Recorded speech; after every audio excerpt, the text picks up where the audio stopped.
Pak Duta Ya, Besar, kalau dilihat perjanjian tadi sampaikan Prof. Fik itu, ini enggak serta-merta langsung seperti oke selesai semuanya. Saya akan menggali dulu dari sisi itu sebelum nanti saya akan bertanya panjang menjadi duta besar di sana. Sebenarnya hubungan Indonesia dengan Iran itu kan jangan-jangan agak nahan sekarang ya karena ada situasi ini. Yang kedua posisi Indonesia mungkin sudah terlanjur oke di BOP gitu. Anda sendiri melihat sebetulnya kalau memang ini kesepakatannya mulus gitu, jalan sebenarnya Indonesia sama Iran tuh punya potensi apa sih dari sisi hubungan diplomatik? terima kasih Mas. Hmm. Begini, pada dasarnya Hmm. Indonesia dan Iran itu saling membutuhkan. Oke. Produk-produk kita, Saling membutuhkan. saling membutuhkan. Karena produk-produk kita, karet, kelapa sawit, Hmm. kertas, mereka butuhkan. Sementara kita tahu migas, petrokimia, dan lain sebagainya itu mereka punya. Hmm. Jadi kalau hubungan secara normal, ini akan berkembang saling menguntungkan. Tapi kalau ditanya sekarang, kondisinya jelas sudah lain. Sudah lain. Bukan hanya karena terjadinya perang. Kalau perang itu masih kita bisa kita antisipasikan tidak seperti sekarang. Artinya kita masih tetap tidak usah berbuat apa-apa dalam kaitan yang terkait Timur Tengah.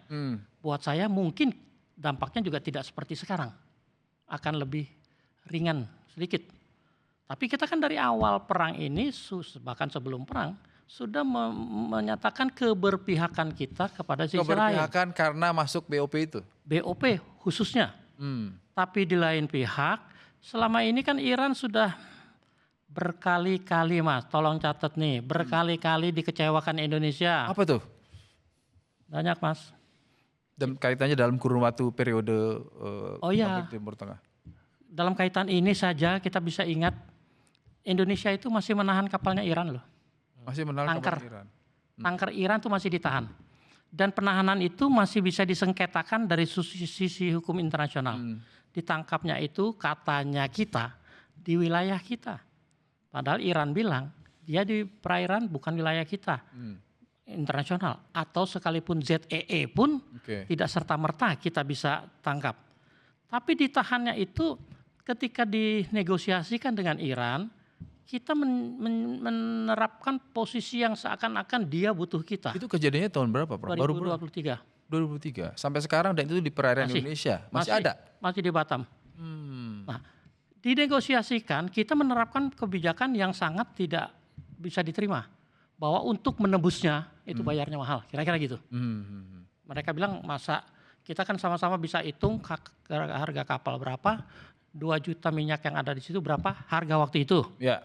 Tapi Indonesia menetapkan harganya mahal. Artinya saya ingin mengklirkan, tadinya kan ada harapan ketika semuanya baik, ada kesepakatan, berjalan, dan kemudian paling tidak secara terpisah hubungan diplomatik Indonesia sama Iran itu bisa berdampak baik. Betul. Kita nggak perlu susah-susah nyari minyak sampai ke Rusia, paling tidak bisa itu. Betul.